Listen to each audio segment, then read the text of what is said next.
Welcome to the Catholic Sobriety Podcast, the go-to resource for women seeking to have a deeper understanding of the role alcohol plays in their lives. Women who are looking to drink less or not at all for any reason. I am your host, Christy Walker. I'm a wife, mom, and a joy-filled Catholic, and I am the Catholic Sobriety Coach, and I am so glad you're here. Hey friends, welcome back to the podcast. It has been a while since I've released a new episode, and I just gotta tell you, life has been really full around here, in a good way though.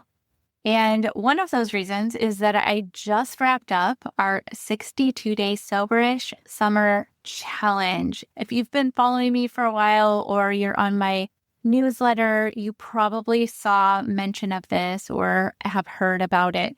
But it was just this beautiful journey with a group of women who wanted to take an honest look at their relationship with alcohol.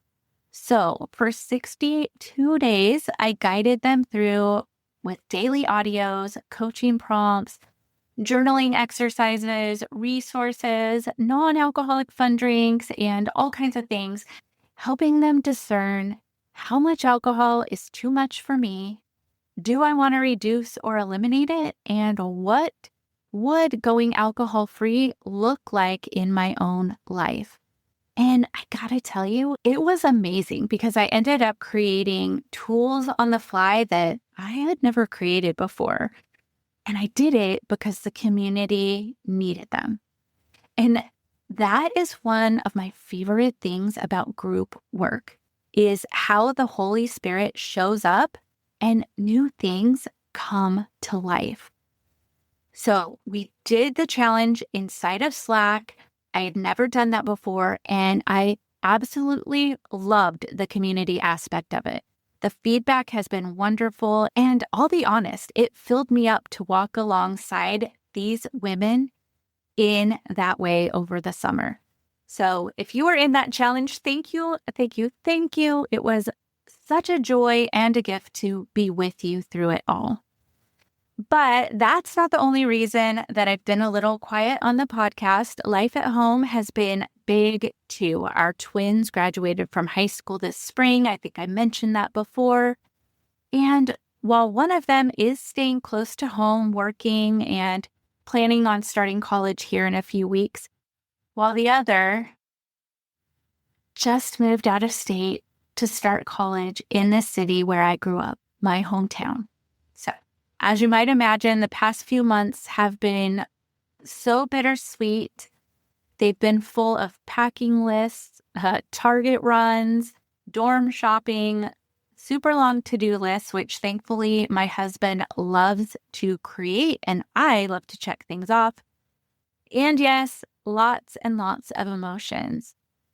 And last but certainly not least, there's our middle schooler who just started tackle football and has practices like every single night. But I will say that this football-loving household has been so excited to have him doing that. And it's just been a joy to watch him step into that new challenge and just love every minute of it. So a full summer, a full heart, and a lot of change. As we were doing all the prepping and planning and purchasing items to send one of our sons out of state, I found myself in that place that so many moms go to, that have I taught him enough? Have I told him the right things? Will he remember what really matters when I'm not right beside him, telling him, reminding him, guiding him? I hope I'm not the only one. I don't think I'm the only one who has gone through that. But one of the things that rose to the top for me was alcohol and drugs. Now, if you know my story, you know that I've been alcohol-free for 28 years. My kids have never seen me drink. They know I'm a sobriety coach. They know that this is my life's work. So yes, we've had many conversations about alcohol over the years. But this time, my husband and I wanted to sit both of our older boys down, the one heading to college and his twin staying home, along with their younger brother.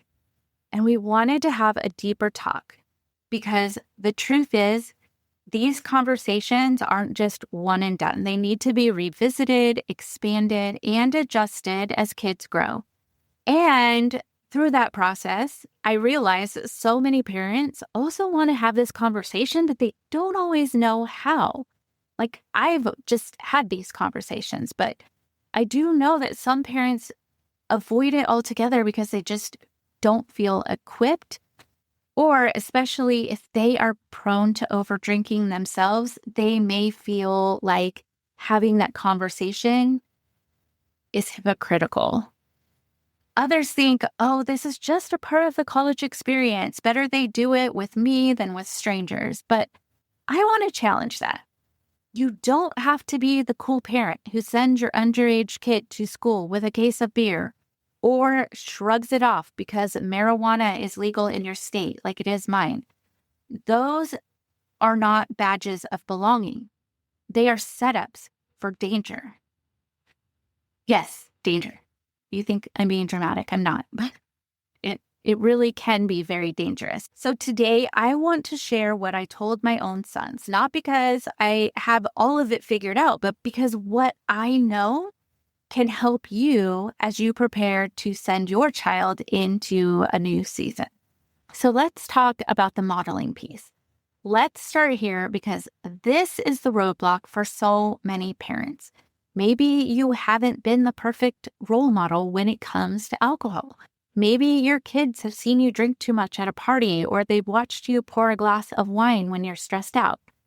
And so you think, who am I to talk about this with them? But here's the truth. Your kids don't need you to be perfect. They just need you to be honest. And modeling isn't just about showing the ideal. It's about owning the real, like saying things like, I didn't always get this right, but I want better for you.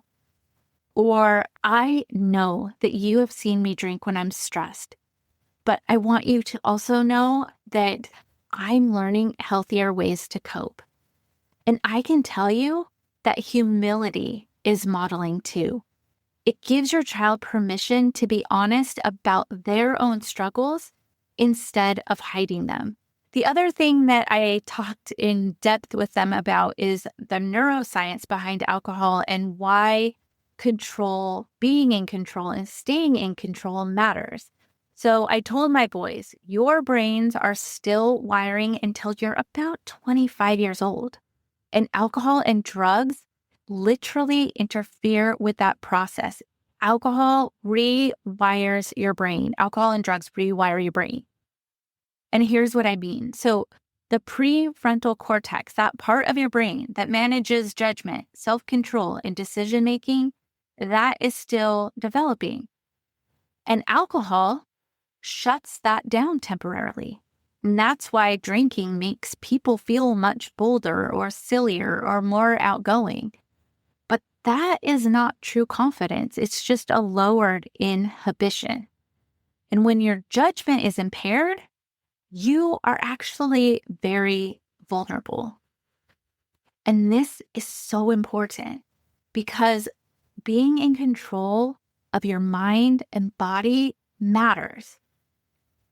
And I want to tell you that I know this, not just from things I've read or people I've talked to. I know this from personal experience. And I know that the first few weeks of college are statistically the most dangerous. And please know, I do not say that lightly. I am not here to fearmonger. I can tell you that on my son's campus alone, parents and students have already received several sexual assault alerts this semester. And honestly, it's only been in session for the past couple of weeks. And as far as I can tell from the information that has been provided to us, alcohol was involved every single time. So when you are not fully in control of your mind or body, you cannot fully protect yourself. You are not fully aware of what is going on around you, who is around you, many of these kids don't even know the other people that they are around. Have just put trust in basically strangers. And again, you cannot make wise choices when the part of your brain that tells you to stop, that manages, being able to kind of judge and navigate a situation has been impaired. And sadly, others may take advantage of that. And then there's also the fact that alcohol can cause blackouts and can cause people to do things or say things and not remember them at all because they have blacked out.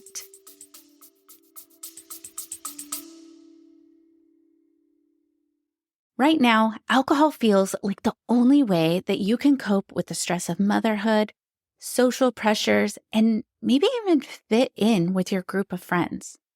But you're starting to realize that it's leaving you feeling ashamed, disconnected, and maybe even out of control. Imagine if you could wake up each morning feeling at peace and proud of the choices that you're making and free from the pressure to drink, whether that's at home or in social settings. And that, my friend, is where my 5-day sacred sobriety kickstart comes in. By the end of the 5 days, you will feel more peaceful and in control because you will have more clarity and confidence around your decisions to take it or leave it. You're also going to learn how to manage your mind in a way that is aligned with your faith. You will learn how to speak truth over yourself, and that will help you root out what's keeping you stuck. So check out my 5-day sacred sobriety kickstart and gain the clarity you need to make the decision to take alcohol or leave it from a place of peace. You can visit my website, thecatholicsobrietycoach.com. I have a pop-up there, or just go to my show notes.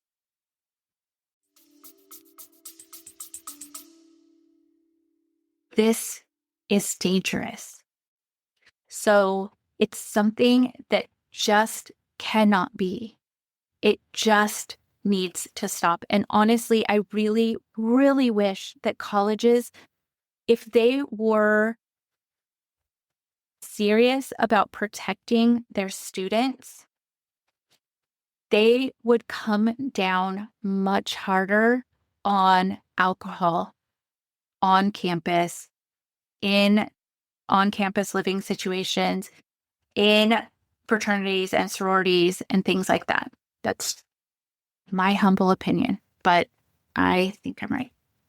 The other thing I want to note that kind of goes with this, which really isn't yet a thing for my sons because they're not of legal age to drink, but as far as dating and drinking, our culture glamorizes like, let's grab a drink, and it's supposed to sound sophisticated or something, or like it's a way to ease the awkwardness of a first date. But the truth is, dating while drunk is also extremely dangerous because you can't fully consent when you're impaired.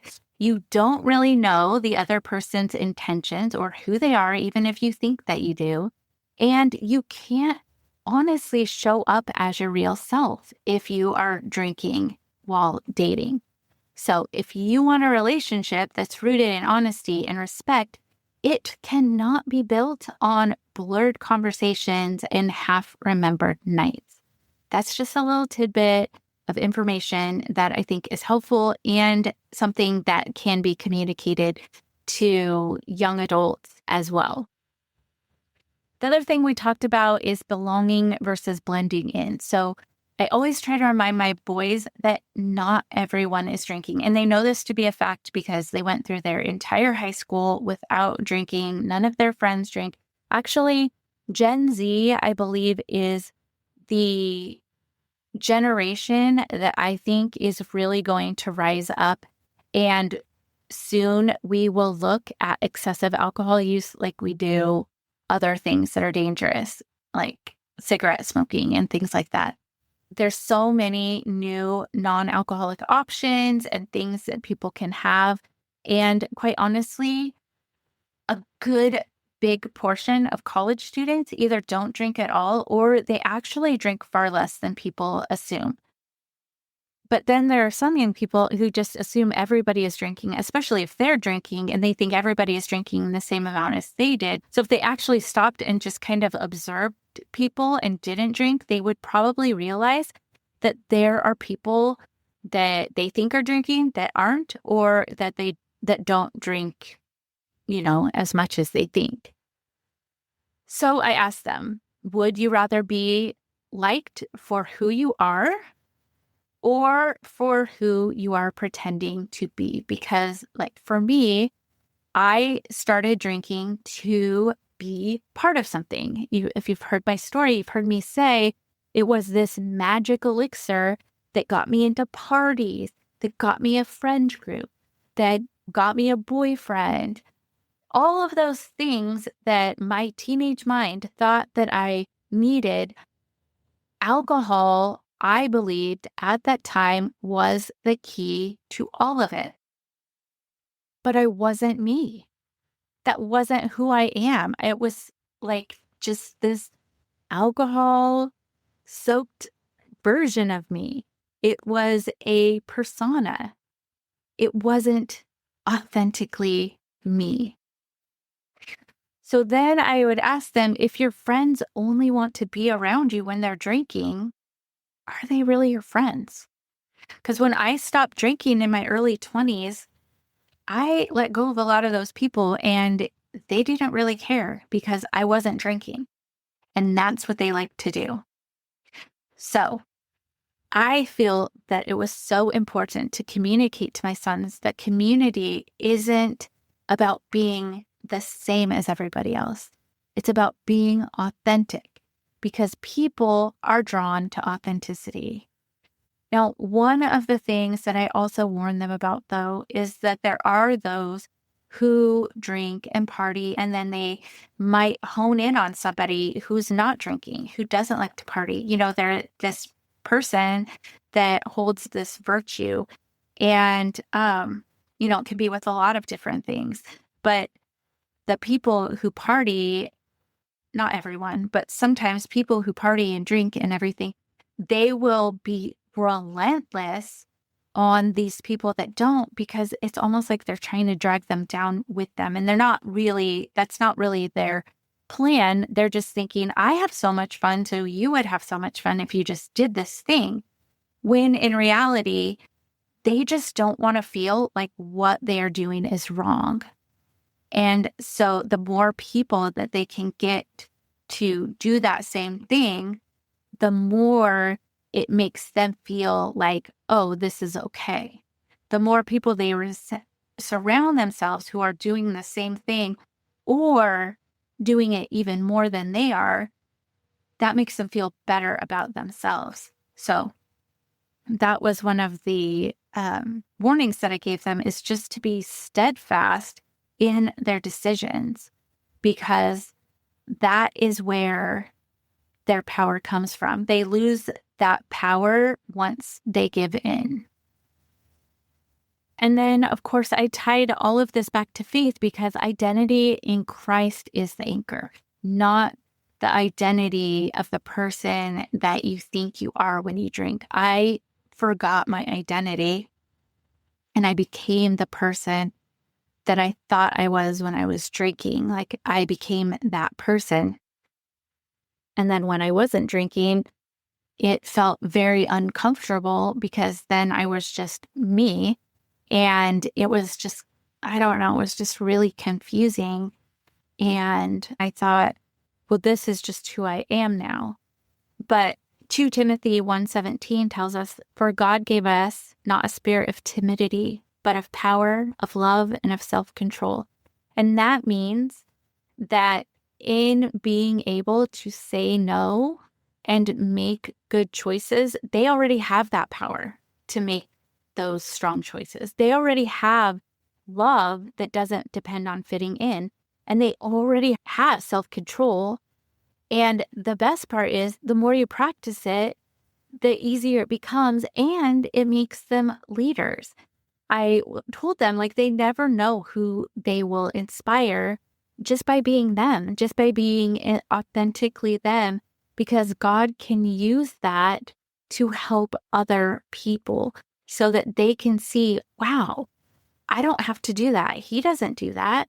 And look how happy he is, or look how fulfilled he is, or, whatever it is. Not to be them, but to realize like, I don't have to stay stuck. So I felt like that was such a critical piece to share with them too. Now, I want to pause here and speak into something really, really important, because maybe you're having this conversation with your child and suddenly you realize they've already been drinking, or maybe you strongly suspect that they have. Maybe you've heard the stories or noticing things just don't add up. First of all, I just want you to take a breath. This doesn't mean it's too late. Just because they've done it before does not mean they have to keep doing it. Now, when I think back to my own story, I wonder, what could someone have said to me that might have helped me to rethink the track that I was on? And here's what's come to mind.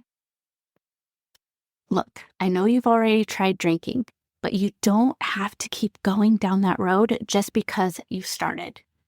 Every day is a new choice. What you did last weekend does not define who you are today. Your body is a temple of the Holy Spirit, and you are equipped to resist these temptations. And if you want help stopping, there is help available, and you do not have to do this alone. That's the message that I wish I'd heard. Not shame, not anger, but hope. The reminder that I wasn't locked into my mistakes, that someone would walk me toward a better path, that the reason that I had trouble stopping alcohol had nothing to do with me being a bad person or not having willpower, but it had everything to do with how alcohol affected my brain and my body. And that's what your child needs from you too. They need to know that your love for them doesn't change, that their past choices don't have to define their future, and that help is real and available, whether that's professional support, pastoral guidance, or communities like sobriety groups that offer encouragement and tools. Parents, I don't want you to not have this conversation because you are afraid of what you might find out or afraid of this moment.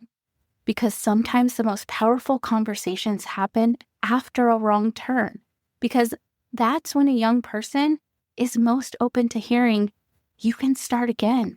You can choose differently. And I absolutely believe in you. So parents, see, here's my encouragement to you.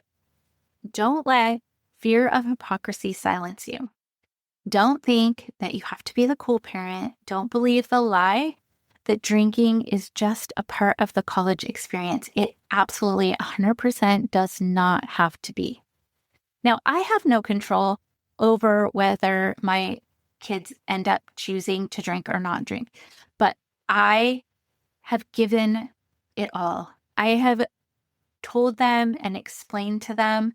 And, sometimes they just have to learn from making their own choices. That's what, God gives us free will as well. But I don't want you to not say something just because you feel like it's pointless. Your words matter. Your honesty, it matters. Your kids need to hear the truth about alcohol, even if you haven't modeled it perfectly. And when you have these conversations, just tailor them to your children's age, to their temperament. My middle schooler heard the same conversation my older boys did, but he's the youngest of much older brothers, and he is at a maturity level that he could understand what we were talking about, and it was fine. That's just how we speak about this. But you know your child best, so speak in a way that fits them. Because here's the bottom line. Being included doesn't mean being intoxicated. That's what we need to communicate to them. Real belonging comes from being authentic. It comes from making choices that you can be proud of now and in the future, and then surrounding yourself with people who respect those choices. That goes for college students, and hey, that goes for us too. That goes for adults as well. So if this episode resonated with you, please share it with another parent who is sending their child to college. And again, if you have any questions, feel free to reach out to me. Maybe I'll do another episode where I answer a parent question. Well, that does it for this episode of the Catholic Sobriety Podcast. I hope you enjoyed this episode, and I would invite you to share it with a friend who might also get value from it as well. And make sure you subscribe so you don't miss a thing. I am the Catholic Sobriety Coach, and if you would like to learn how to work with me or learn more about the coaching that I offer, visit my website, thecatholicsobrietycoach.com. Follow me on Instagram at the Catholic Sobriety Coach. I look forward to speaking to you next time. And remember, I am here for you. I am praying for you. You are not alone.